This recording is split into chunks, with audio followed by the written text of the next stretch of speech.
Hello everybody. Today I have a rather interesting film camera review. This is a very basic or elementary film camera. It is the Chinon CM-4 manual, mechanical 35mm film SLR camera. Released in 1980. This was geared toward beginners and introductory photographers and novices, just to get pictures. I mean, this was your standard camera that you could interchange lenses with, as opposed to maybe a point and shoot camera. So this was really something that professionals didn't really use. It was geared toward consumers, the consumer grade market in the photography community at that time. This was a recent purchase on eBay. Actually, it was a neighbor of mine a couple of streets over. I had no idea. I would have asked him to just drop it off at my mailbox, which would have saved me $10 on the shipping. But anyway, I digress. My fault for not checking beforehand. Anyway, this is a rather curious camera. It's got some interesting quirks to it, in that first off, it takes the Pentax K mount series of lenses. So Chinon had their own line of lenses that you could use with this camera. Obviously, Miranda did, because this is a Miranda 50mm f2 lens. And of course, your Pentax K lenses. And anyway, just thought I'd go through the operations of this camera, go over its features for anybody who might have this camera inherited from a relative, or maybe found in an attic somewhere, or maybe a thrift shop or charity store, just wanting to know how to use the camera. So to start off, I'm going to start off with the lens removal. So see this little, I don't know what you'd call that, your lens release button. You press down and you turn the lens counterclockwise. Let me do that again. Turn counterclockwise to remove the lens. To reassociate the lens to the camera, you have to align the red dot on the lens to the screw, well, not screw, the lens release button, where there's a peg. Align up and turn clockwise till you hear a click. You heard the click, so that means you're ready to go. This camera, as I mentioned before, is a fully mechanical camera, in that there are no batteries required to operate the shutter. However, there is a metering system by way of 3 LED lights on the left side of the viewfinder. One on the bottom is red, the one in the middle will be green, and the one on the top is red.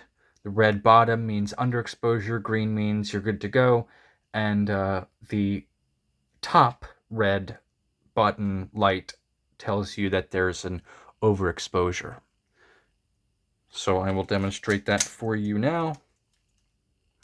Okay, that's underexposed. Putting it toward the light, of course you can't see it. It's going to say overexposed, but over toward the window it says green. So just take my word for it. That's what's going to happen when you get the correct exposure. And you can finagle with the aperture f-stop and the shutter speed to get that light in the middle showing green, which means the exposure is correct and you're good to go. This camera, condition-wise, is very good. Just a couple of scuffs on the bottom plate. Some sticky residue on the top of the prism, but that's fine.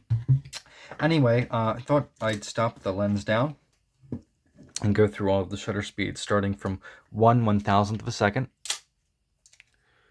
1/500th, 1/250th, and as I'm going through the shutter speeds, you might notice this light shine. Yep, just for a little second there. 1/125th, 1/60th, 1/30th, 1/15th, 1/8th, 1/4th,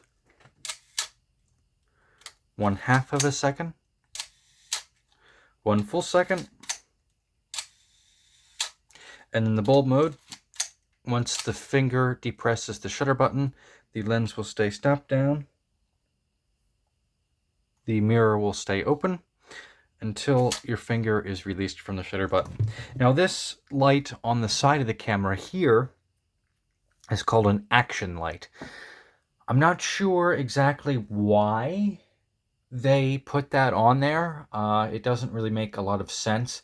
The action light comes on once the shutter's open. I'm not really sure why that feature is there.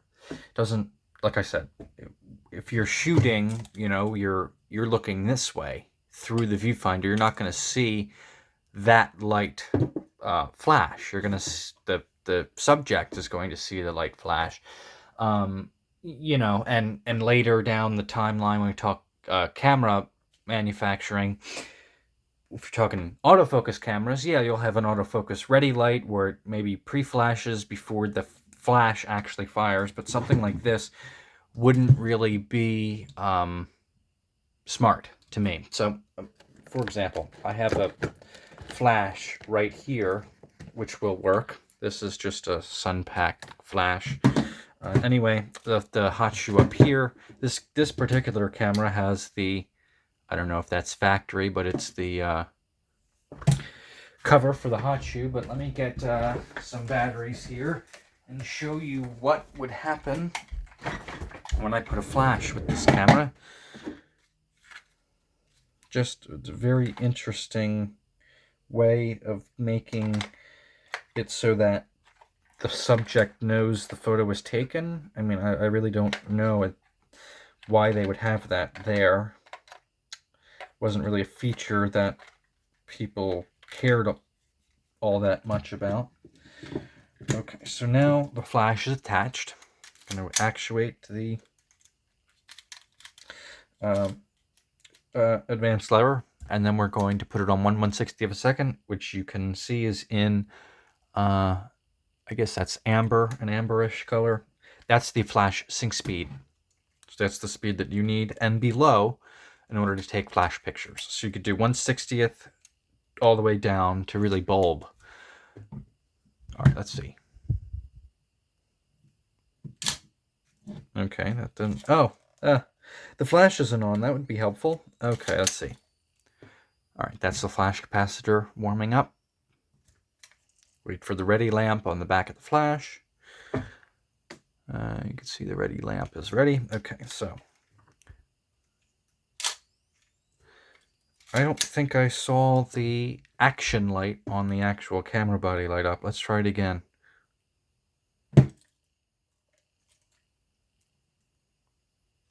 Oh, it did. Okay, it did.